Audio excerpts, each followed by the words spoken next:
Sa isang apartment sa Tangerang City, isang oras mula sa Jakarta, Excuse me. I'm in the ball. Alice. nahuli si Alice Guo o Guo Huaping sa tulong ng mission order na inilabas ng Bureau of Immigration. Kasama ang mahigit 10 operatiba ng Bureau of Immigration at NBI. Tuloy na nga nilang may sasama pabalik ng Pilipinas si Alice Guo. Nakasama ako sa ngayoy makasaysayan niyang pagkakaaresto.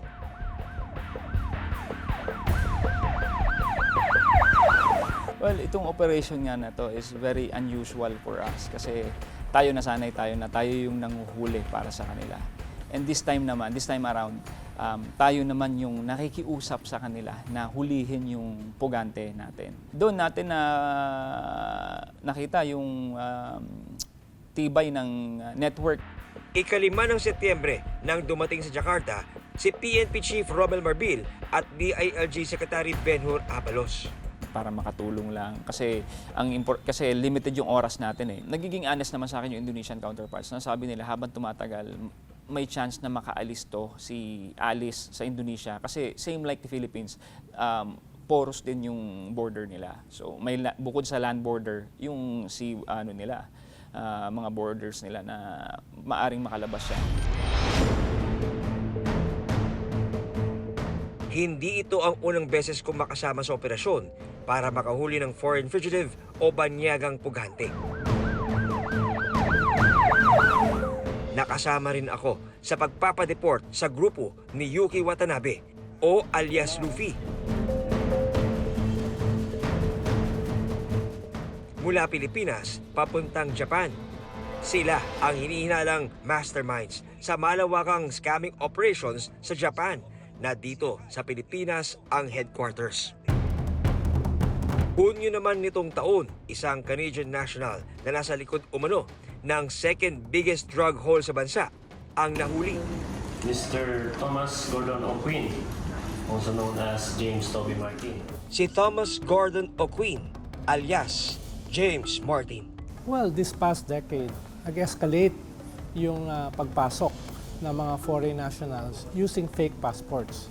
Halimbawa, in-expose nga sa Senate ni Senator Binay na merong out of the 70,000 na humingi ng residency visas here. Yung titira rito ay more than 30,000 are Chinese nationals.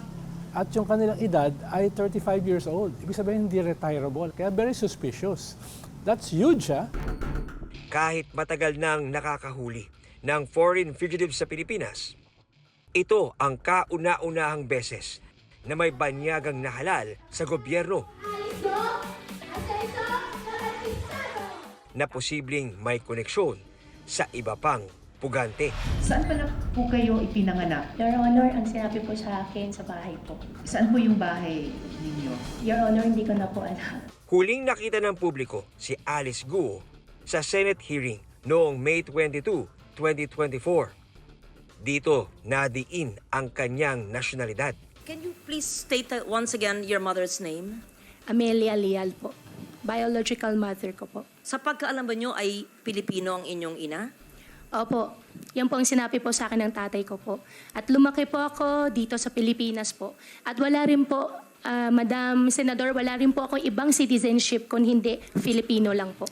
Sa susunod na hearing, nagsumite na si Guo ng isang excuse letter para hindi dumalo. Ang patuloy niyong pagtanggi ay kabastusan. Bago pa nagsimula yung paghahanap kay Mayor Alice Guo sa Indonesia, ay meron lang talaga mga efforts na kunin siya dito sa Pilipinas. I can probably recount 4 efforts na talagang pinuntahan ng mga ahente ng immigration at NBI para hanapin siya dito sa Central Luzon, meron din sa Metro Manila. Sa Zambales, unang tumulak ang mga operatiba para hanapin si Guo. Nagkaroon din tayo ng operation nga dito sa isang resort sa Zambales kasi may information na yung mga boss ng Lucky South na Pogo sa Porac doon tumakbo at may information na kasama din si former Mayor Alice Guo. May CCTV video pa ng isang babaeng tila kamukha ni Alice Guo na nagmamadaling umalis sa isang puting SUV. Although may mga information kasi kami noon na may sinasabi sa amin na may mga pinapalutang siya na mga doppelganger niya just to divert the attention ng mga naghahanap sa kanya. Kasi during that time, hindi lang naman kami nag-ooperate na eh. We're also closely working with NBI and alam ko may efforts din yung PNP that time. Mga 1 or 2 weeks na pala siya nakaalis noon. So medyo late yung yung punta natin doon sa area. Bagamat hindi nadakip si Guho,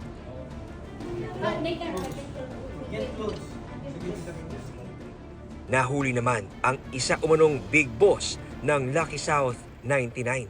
At naabutan nga natin itong isang Chinese hacker ng Lucky South. Isa sa mga boss ng Lucky South. Napaka laking din yun sa atin kasi yung mga hacker na to, hindi makakapag-operate yung pogo nila kung wala itong mga hacker na to. Maraming salamat sa pagtutok sa Eyewitness, mga kapuso. Anong masasabi nyo sa dokumentaryong ito? I-comment na yan at mag-subscribe sa GMA Public Affairs YouTube channel.